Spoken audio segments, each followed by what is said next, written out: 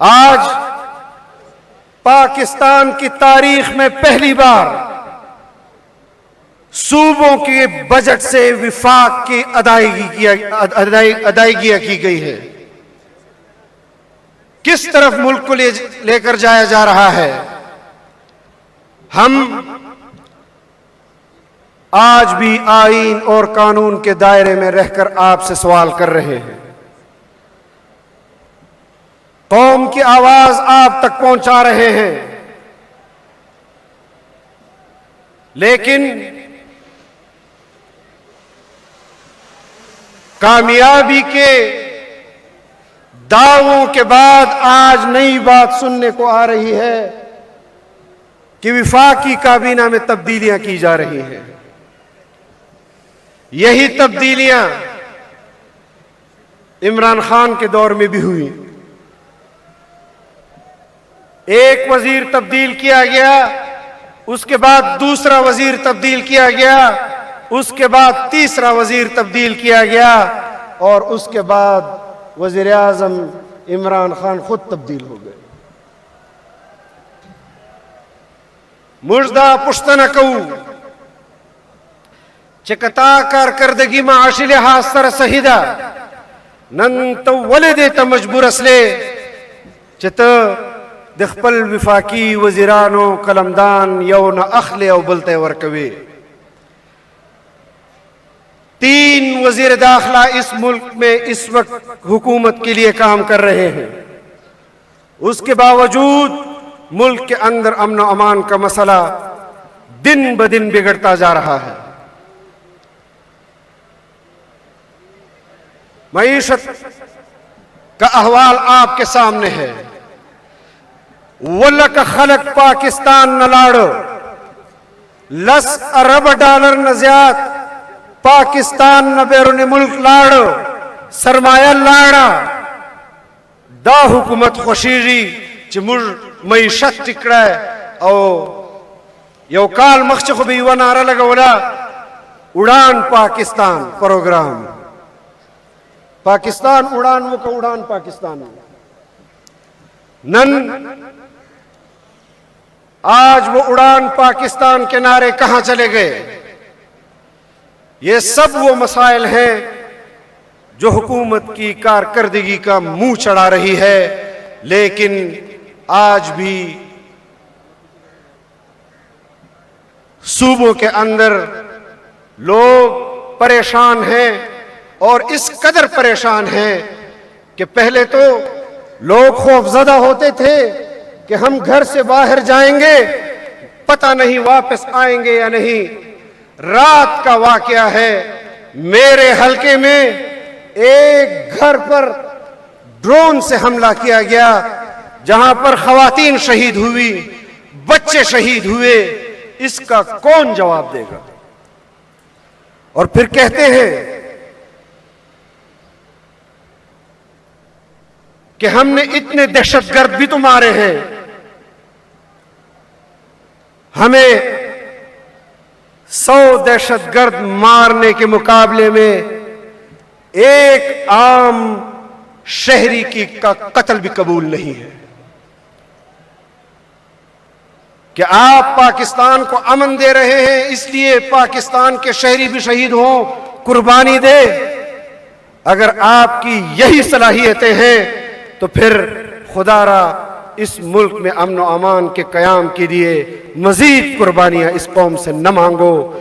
لاکھوں قربانیاں 20 سال میں اس پاکستان کے شہریوں نے دی ہیں، اور خصوصاً بلوچستان اور خیبر پختونخوا کے لوگوں نے دی ہیں، بوڑھوں نے دی ہے، خواتین نے دی ہے، بچوں نے دی ہے، بچیوں نے دی ہے، جن کے قاتل، جن کا جرم کسی کو معلوم نہیں، لیکن اس کے باوجود وہ اس جنگ کا ایندھن بنتے رہے، یا دہشت گردوں کے ہاتھوں یا ریاستی اداروں کے ہاتھوں۔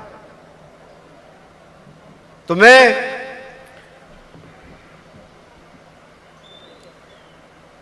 آخر میں ایک پیغام دینا چاہتا ہوں کہ بہت تجربے ہو گئے، بہت یاری دوستیوں میں حکومتوں کی بندر بانٹ ہو گئی۔ خدا را اس 24